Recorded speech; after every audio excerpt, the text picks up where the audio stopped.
On a peaceful Arizona afternoon, Brian Welch and his daughter Janaea share a mutual love for music. That's the song. But just a few years ago, Brian would have given anything for just a few moments of peace. I want to be here for Janaea. I wanted her to, she lost her mom to drugs, and I just need your help. Please, just help me, God. I said it from my heart. Are you ready? Known to his fans and friends around the world as Head, Brian made it big, multi-platinum big, as co-founder and lead guitarist of the band Korn. The second record came out, hit #3 on the Billboard chart. When we go to the third album, the album goes like 100,000 copies a week we start selling. We kept climbing. Korn kept on selling records, more videos, more fame, huge shows. The band's unique sound, called nu metal, is a mixture of heavy metal and alternative rock. It catapulted these 5 friends from Bakersfield, California into superstardom. And while most of the world saw Brian the rock star, the man who had it all, Brian tells a different story of how he was dying inside and attempted to kill the pain with drugs and alcohol. I go back on the road and I start drinking, you know, and just be like, okay guys, let's party. Sweep all the pain under the rug, kept sweeping it under the rug. While it didn't seem to affect his music, it had a devastating effect on his marriage. I'd go home and me and my ex-wife would do drugs and fight while Korn's just climbing up to the top. Brian tried several times to quit the drugs, but he was powerless to fight them. Then the arrival of his daughter Janaea changed everything. Brian and his wife Rebecca went on the straight and narrow, at least for a while. And that was like the best thing. That I was like, life's going to be good now. Life's going to be good. I got my band, I got my wife, I got my baby. We're still climbing up. And then I go back on tour. I got clean while she was born and stuff. I go back on tour, pop open the beers after the first show. I'm instantly hooked again. Rebecca starts doing speed at home with the baby. And I'm still climbing, you know, success. And home is just horrible. Rebecca's missing. I'm missing my baby so bad. When I come home, I'm so drunk or hungover. And then I spent a couple days with my kid. I ended up bumping into someone that does speed. I do speed at home with my kid. And it just gets worse at home while the success grows, you know? Then his wife left him and Janaea, and they divorced. I panicked. I mean, nothing. My rock star dream, my money, nothing, none of my power, none of my gangster friends could stop that trauma from happening. Eventually, Brian won custody of Janaea. But that started a tug-of-war in his heart. He wanted to take care of his daughter, but hated exposing her to the wild party life of Korn. How could you leave a huge band that's like one of the biggest bands, like it's coming around, rock bands that changed like music, you know? It's like, how can you leave that? But how can I not be there for my daughter? As Brian agonized over his decision, he dove deeper and deeper into drugs and alcohol. Then one day, he heard his daughter singing a Korn song. When I heard Janaea singing a Korn song called Adidas, it stands for All Day I Dream About Sex. It's like a party song, you know. And when she sang that, you know, she didn't know what she was singing, but it was like, well, what am I doing to my kid, you know? I felt like a loser, the biggest loser in the world. And that's when, around the time when I was having those thoughts, you know, I'm no good for this kid, you know. During that time, Brian went into real estate with 2 partners who happened to be Christians. They never troubled Brian with their faith until... At one point, you reached out to them.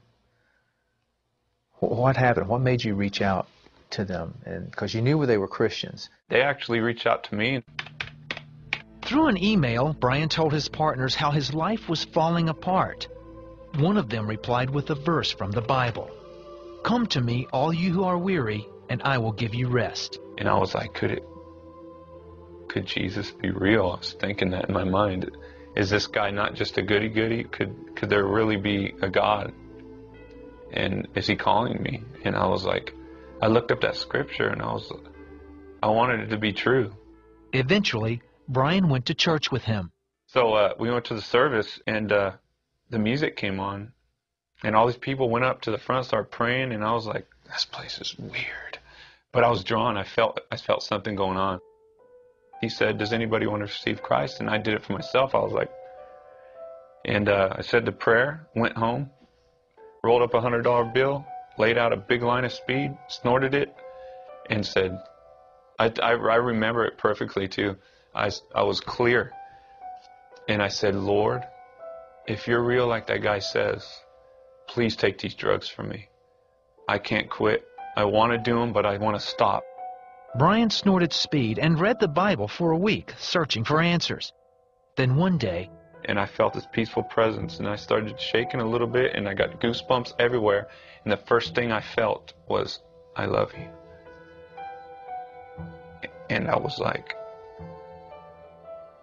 Father, I was frozen. I said, Father. And I was like, this is God. And then it went away, but it was so real. It took over the high. And when it went away, the drugs just was, my mind was like, that was just drugs or something. That wasn't real. That wasn't God. And so I did drugs all night long. The next day, I woke up, and I had a feeling to go to my Bible. I opened it up and I pointed, and it said, the soul who sins is the soul who will die. And to me, right then, I was like, I felt like God told me right there, I revealed myself to you last night. It's time for you to stop the drugs. It's time for you to be done. And I just was consumed with fear. I was like, I went and grabbed all my drugs and threw them in the toilet and just said, I'm done, God.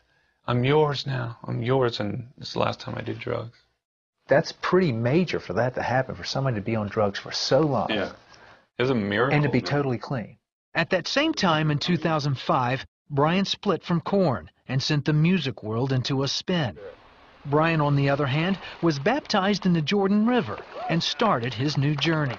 Well, how did it feel to be released from Korn? To tell you the truth, God was real. He revealed himself to me. He kept revealing himself to me. And I felt his presence at my house. He's speaking through my kid. Like, just all this crazy stuff was happening, and that's all that mattered to me. I was like, okay, that band stuff, the stardom, the money, everything, it doesn't matter anymore. It's God. God, it was so real that I was like, I don't care what I do the rest of my life. Brian has taken his responsibility as a father head on. And now, instead of lewd lyrics, Janaea hears her dad talking about the love of Jesus. Brian chronicled his story in a best-selling autobiography called To Save Me From Myself.